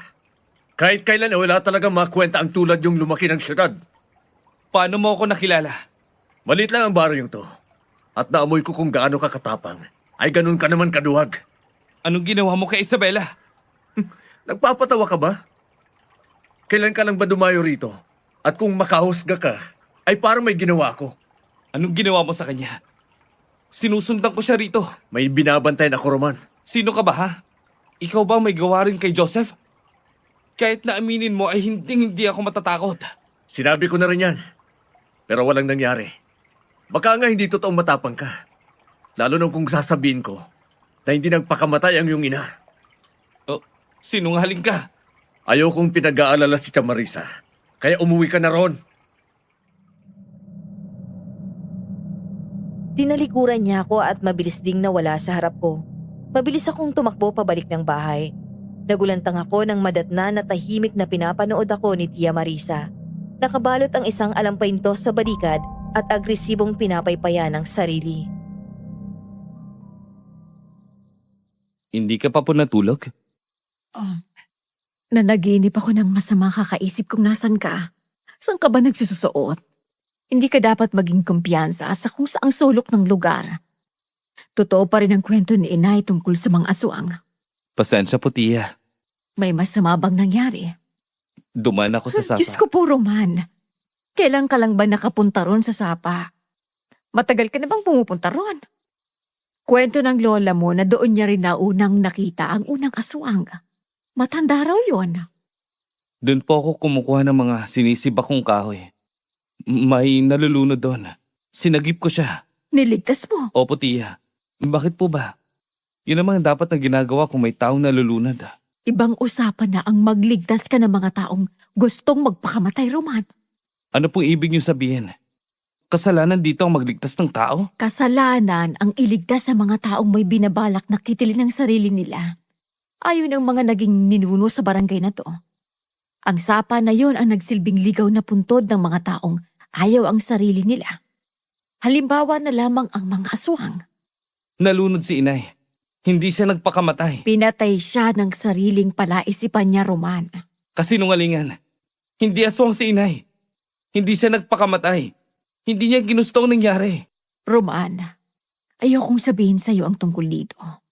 At wala akong karapatan na sabihin sa iyo ang iilang impormasyon tungkol sa kanyang pagkamatay. May iniligtas ako, Tia. Dahil yun ay nararapat. Hindi dahil sa makasalanan sila ay hayaan ko na. Hindi ko magagawa yung, Tia.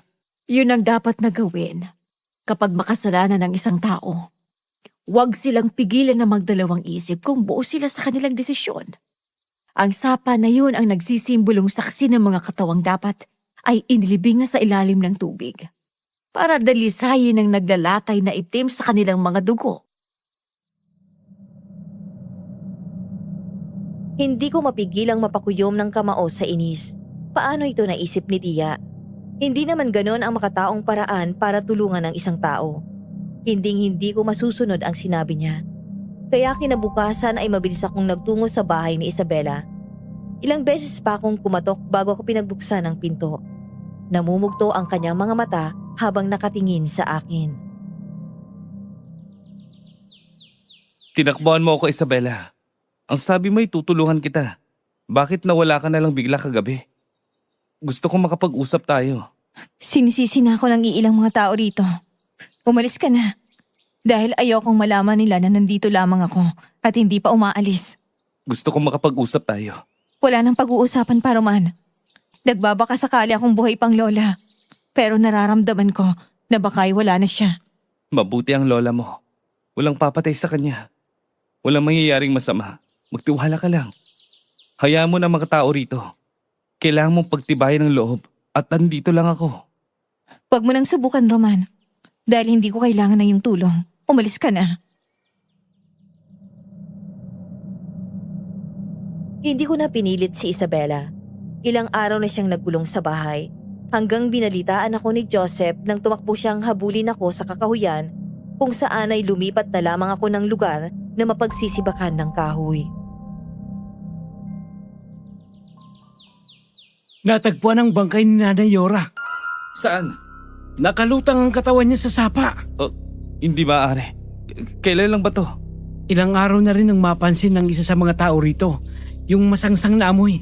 Pinatay ba siya? Iniimbestiga ng posibleng dahilan. Pero madalas ang resulta, pumanaw nung nakaraan ay dahilan ng pagkalunod. Mabilis ako nagtakbo papunta sa lugar na yon. Nakapalibot ang iilang mga tao. Naabutan ko si Tatay Yandro na nakatingin sa walang buhay na matanda. Napansin ko ang luhang tumakas mula sa kanyang mga mata. Hinanap ko si Tia Marisa. Ngunit naabutan ko na lamang siyang tumalikod nang namataan ako. Nagtakip pa siya ng panyo sa kanyang ilong bago bumalik pabalik sa bahay.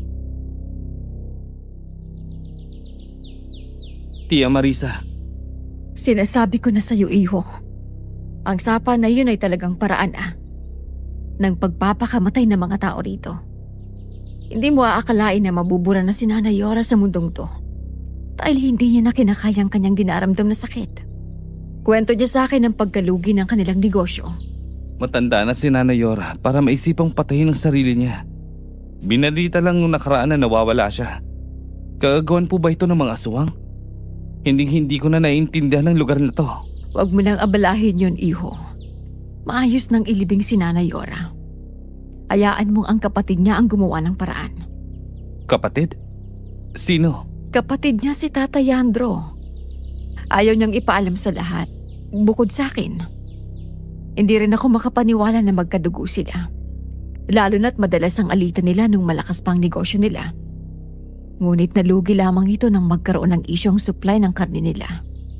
Kahit na masarap ang luto nila, hindi na bumabalik ang tiwala ng mga tao sa benta nila. Anong meron sa supply ng karne nila? Hindi naman sapat na dahilan para magkaroon ng dahilan para patayin nito ang sarili. Kung noong nakaraan lang ay nawawala siya. Sinumpa ang lugar na ito. Lalo na ang sapang yun na magsimulang nakapasok ang aswang dito. Pinaghinalaan pa ng aswang ang pamilyang Tan. Hanggang napilitan silang umalis. At ganoon na lamang naging mapili si Tatay Yandro sa kanilang pinagkakatiwalaan. Konting tao lang ang dumalo sa simbahan kung saan ang kabaong ni Nanay Yora.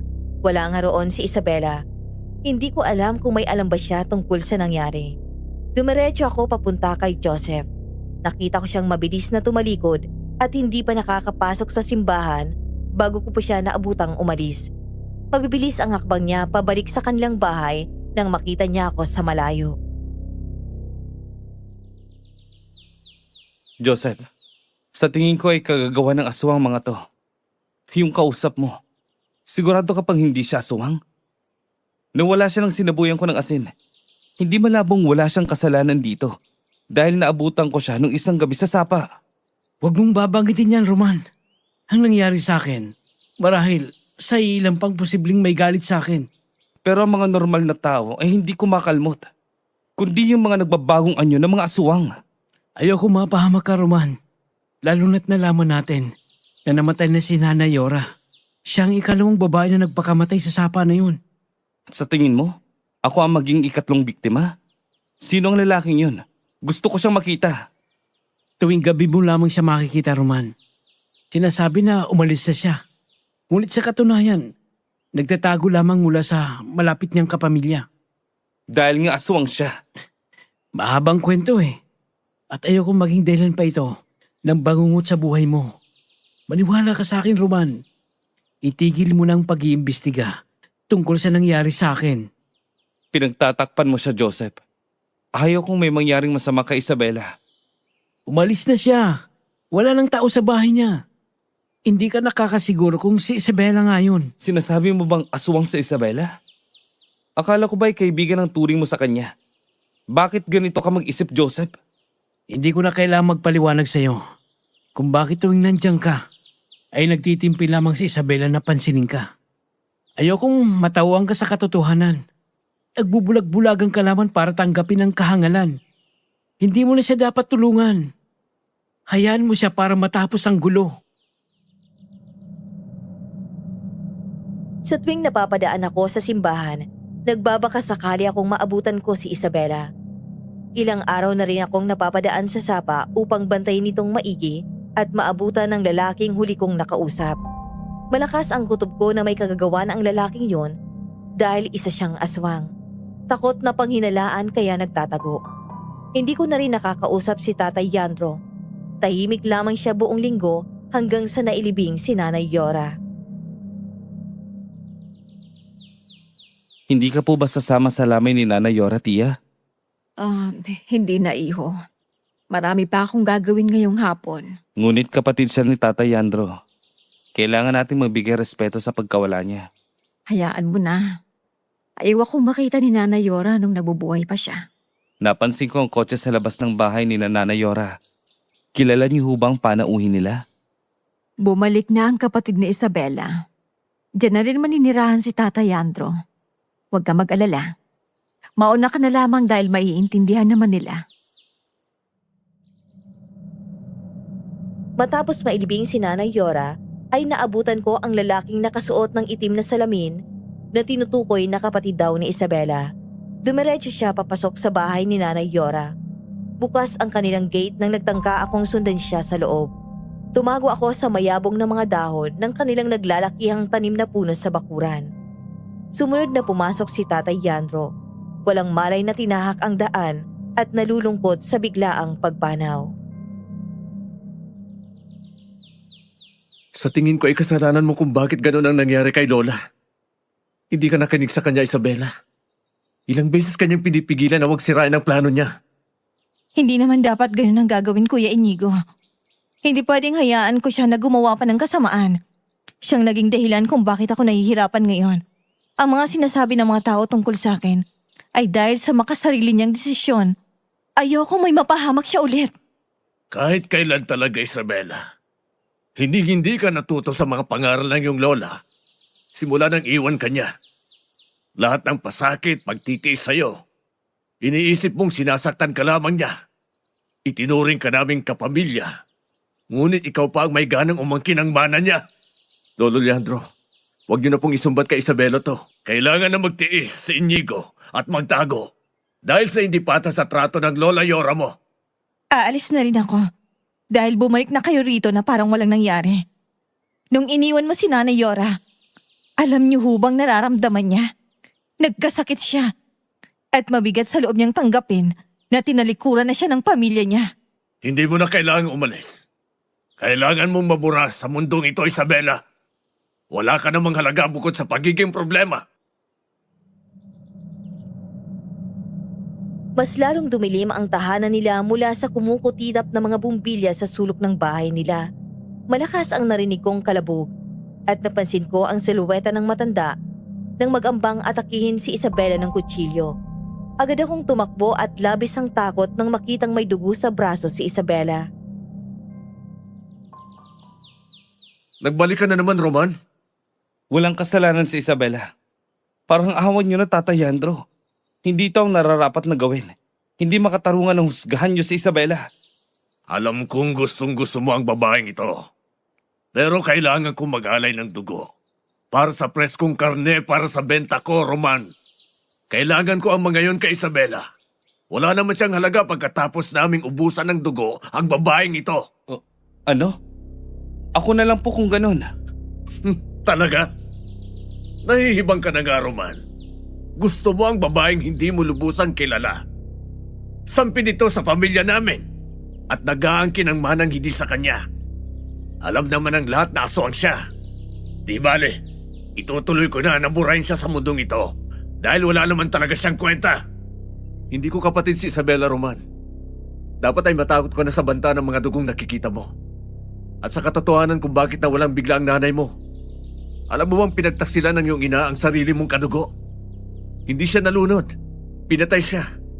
Yun ang nararapat na gawin sa mga taong pumapapel sa mga plano. Hindi ba, Lolo Leandro? Huwag niyong saktan si Roman. Wala siyang nauunawaan sa mga sinasabi niyo. Hindi niyo kailangan ipaalam sa kanya. Patayin niyo na lamang ako. Huwag niyo siyang idamay.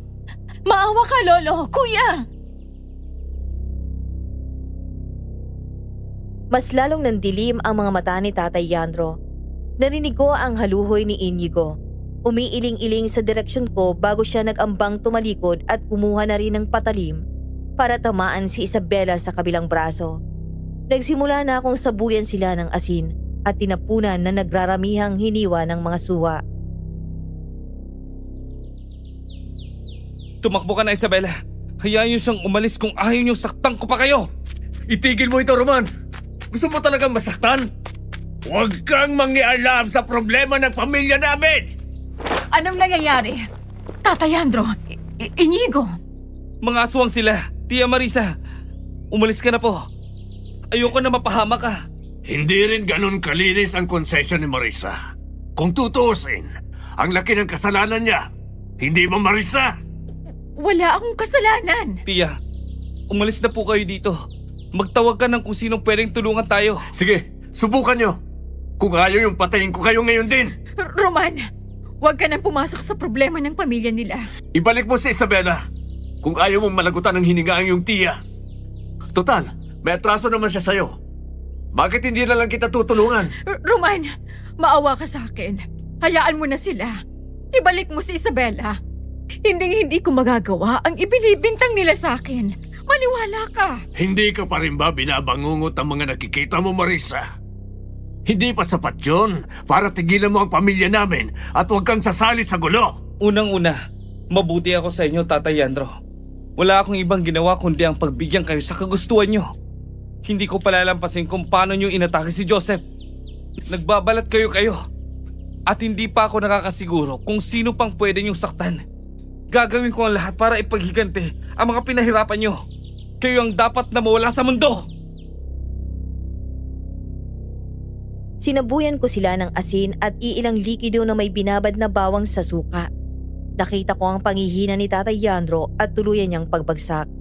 Tumayo naman si Inigo at walang pasabi na inatake si Tia sa harap ko at madiin na sinunggaban ang kanyang leeg. Bitawan mo ang Tia Inigo! Hindi ko akalain na maghahanap ka pa ng kakampi matapos mong halos patayin ang lolo ko. Paano mo kami nagawang pagtaksilan matapos ang lahat-lahat ng mga naitulong namin sa'yo? Hindi ko sinasadyang makain yun ni Tatay Andro. Sinungaling! Nahirapan siya huminga sa pinainom mong gamot. Ano pang mga gamot ang ipinahid mo para tuloy mawala ang lolo ko? Wala yon sa plano. Alam ko nagtatabi ka ng mga kakainin ni tatay na walang bawal sa kanya. Pinagplanuhan mo siyang patayin matapos kay Lola. Bitawan mo ang tiya ko! Ibabalik ko si Isabela sa inyo. Ngunit hindi sa ganitong paraan. Ayokong nasasaktan ng mahal ko. Kahit iwanan mo na sa amin si Tia Marisa mo, Roman, siya naman talaga ang punot dulo ng lahat. Hindi ko akalain na kahit kami ay tatraidorin niya. Napapatawad mo ang tulad niya na pinatay ang lolo ko at ang iyong ina? Oh, Tia, Walang katotohanan, Roman. Pinagbantaan na kitang huwag kanino magtiwala. hindi pa ba patunay itong ginagawa mo sa akin, Tia? Hindi ko lubos sa kalahin na ikaw pala may pakana sa likod ng pagkawala ng aking ina. Paano mo nagagawang magsinungaling sa akin? Dahang-dahang itinaas ni Inigo ang dala niyang kutsilyo hanggang itinutok niya ito sa leeg ni Tia. Bigla akong nanigas sa kinatatayuan. Hindi ko napigilang bumuhos ang emosyon nang maalala ang ginugunitan namin ni Tia. Bitiwan mo si Tia! Hayaan mo na ako, Roman. Alam kong hindi ko na maibabalik lahat ng pagkukulang ko sa'yo. Ngunit nagpapasalamat ako sa mga pagkakataong nandyan ka para samahan ako. Inalagaan mo ako sa tuwing nararamdaman ko na naman ang aking sakit. Pakisabi sa iyong ama na, patawad. At sana'y patawarin mo ako, Roman. Patawarin mo ako, Inigo.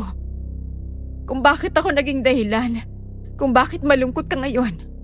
Hindi ko lubos maisip na mahalaga pang lola sa'yo. Akala ko, noong mga panahon na umalis ka, ay gusto mo ng talikuran ng lolang naging mahigpit sa'yo. Patawarin mo ko sa lahat ng nagawa kong mali. Hindi ko mapapatawad ang sarili ko sa nagawa. At wala akong karapatan na diktahan ang nararamdaman mo. At sa'yo, Roman, lalo na kay Tatay Andro, kung paraan ang mawala ako sa mundo, huwag kang magdalawang isip na gawin yun, Inigo. Ituloy mo. Inigo, bitawan mo ang kutsilyo. Pag-usapan natin to ng mabuti. Tungkol naman saan? Sa mga kasinungalingan niya sa atin? Alam mo, Tia Marisa, ang ayaw ko sa mga tulad ninyo, ang pagiging sinungaling at manggagamit. Sapat na ang masaktan ni Lola, pero walang mas titimbang doon kung tuluyan na siyang mawala sa mundo. Hindi ko sinasadyang matulak siya sa sapa. Nagkausap kami. Nalayuan ni Roman ang kanyang apo na si Isabela. Kung hindi ako sumunod, baka siya nang may ginawa. Hindi ko alam ang posibleng mga gagawin ni Nana Yora. Dahil dahan-dahan niya rin akong pinapatay sa mga dala niyang pagkain. Saksi si Roman. May lahi kayong aswang at natatakot ako. Mamamatay tao ka. Katulad ka namin, kaya isa ka na ring aswang. Hindi pa ba sapat yun? Roman, patawarin mo ang tiya. Siguro nga'y aswang ako.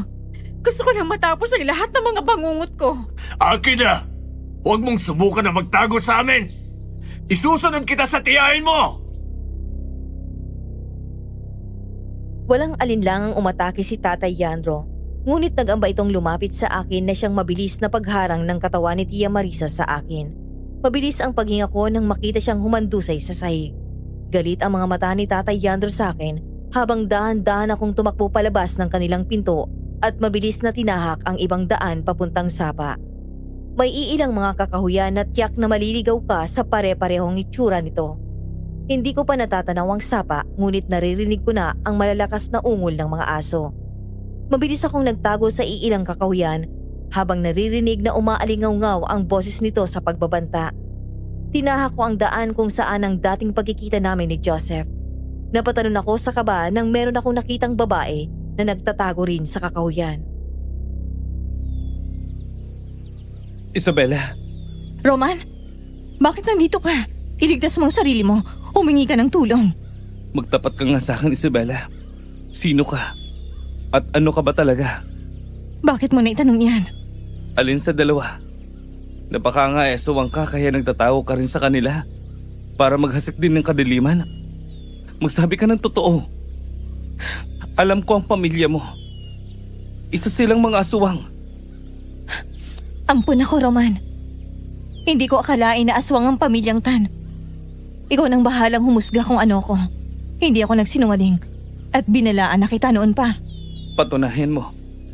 Paano? Nguyain mo ang bawang na to at inumin ang sukang ito. Bakit ko gagawin yan? Hindi na kailangan, Roman. Kung hindi mo gagawin, ipapaalam ko sa lahat na nandito ka. Hayaan kitang patayin ng mga naghahanap ng mga aswang sa'yo. Akala ko ba poprotektahan mo ko? Bakit sinusumbatan mo ko? Bakit ayaw mong maniwala sa akin? Ano pa bang gusto mong patunayan ko? Na hindi ako nag-iibang anyo? Ako si Isabela Ortig. Ampun lamang ng mga pumanaw na Ortig. Galing ako sa kabilang bayan. Hindi ako maganda sa inaakala mo. Pero hindi ko magagawang maging aswang. Kasapi ka ng pamilyang kumupkup sa'yo. Bakit hindi mo subukan at nang paniwalaan kita, Isabela? Maawa ka, Roman. Hindi itong inaasahan ko sa'yo. Simple lang pinapagawa ko at sinasayang mo ang oras ko. Gusto mo bang mamatay? Ayoko. Dahil ipinangako ko yun sa'yo. Bakit? Nagbago na rin bang isip mo? Akala ko ba totoo ka sa mga binitawan mong mga salita? Gusto kita, Roman. At ayokong baka nga totoo na naging aswang ako at hindi ko matanggap na hindi ako ordinaryong tao, Roman. Tinalikuran na ako ng lahat ng mga pinagkatiwalaan ko, Isabela. Nandito ako. Hindi ba ay ginawa mo rin? Gawin mo na at nang malaman natin kung nagsasabi ka ng totoo. Inabot ko sa kanya ang bote at inabot na rin ang bawang. Inanda ko na ang sariling sabuyan siya ng asin mula sa aking mga palad. Mabilis na nangilid ang luha ko na nagsimula siyang mahirapang huminga. Simple lang gusto kong mangyari, Isabela. Na sana nga ay nagsasabi ka ng totoo. Nawalan na ako ng tiya at ayaw ko na mangyari sa'yo yun. Isabela! Huwag kang lumapit! Anong ginagawa mo sa kanya? Inaalam ko kung aswang siya. Hindi kami aswang, Roman. Isabela, maghanap ka ng sapa. Halika! Nasaan si Tata Yandro? Nasaan siya, Inigo? Nang makarating kami sa sapa ay nakita naming nabagok doon at wala nang malay si Tatay Yandro. Ikaw ang may gawa nito? Aswang ka talaga, Inigo. Hindi magagawa ni Kuya yon. Umalis ako para hanapin si Isabela. Mas inisip ko ang kapakanan ng kapatid ko. Siya ang binabantayan kong maigi. At nagawa mo siyang pakainin ng bawal? Mabilis na humagulgol si Isabela nang makitang matanda. Kahit nahihirapan siyang huminga at hinapo ang dibdib, ay hindi pa rin ito natinag na yakapin ng walang buhay na si Tatay Yandro. Kinabukasan, binisita ko kung nasaan ang pagamutan. Doon idinala ni Inigo ang nahimatay niyang kapatid. Ilang oras pang naghintay bago ito nagising. Bakit nagawa mo sa kanya to? Hindi ko alam na may kalagayan siyang ganito. Kumusta ang kalagayan, Isabela? Mayroong allergy si Isabela sa mga kinain niya. Nagsilabasan ng mga sintomas. Nadala ako sa lahat ng pangyayari. Pasensya, Inigo. Kay Isabela ka humingi ng tawad.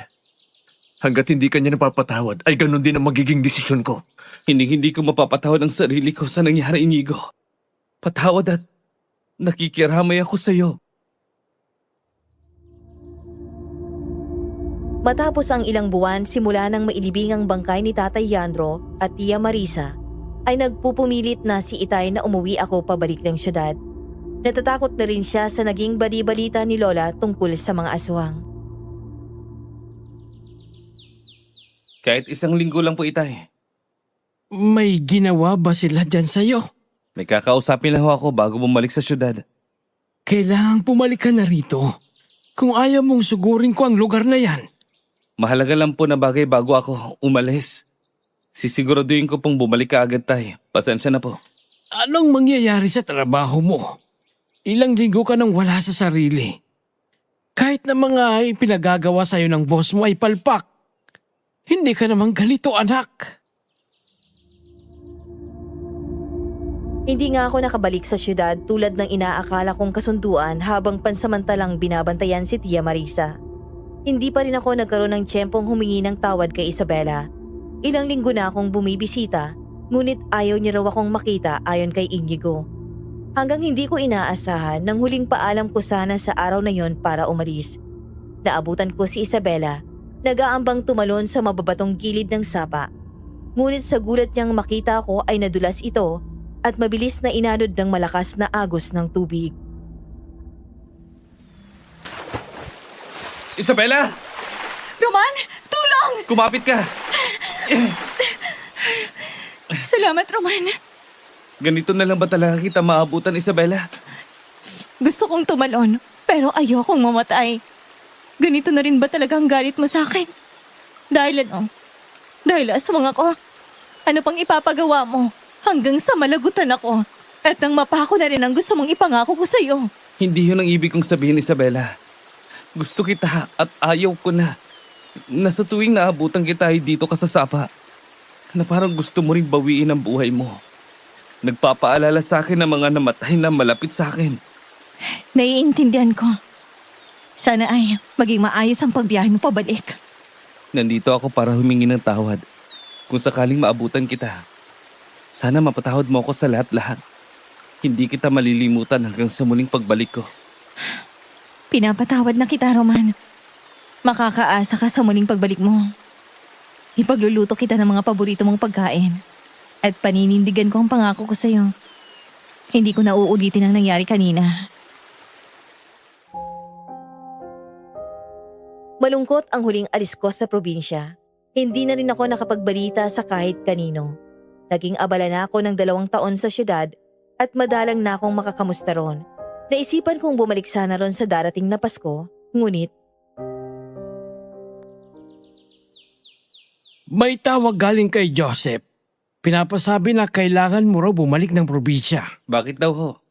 Bukas pa naman ang biyahe ko pabalik doon. Hindi rin ako sigurado pero mukhang malungkot siya. Base sa boses niya. Masyado namang sabik si Joseph na makita ako.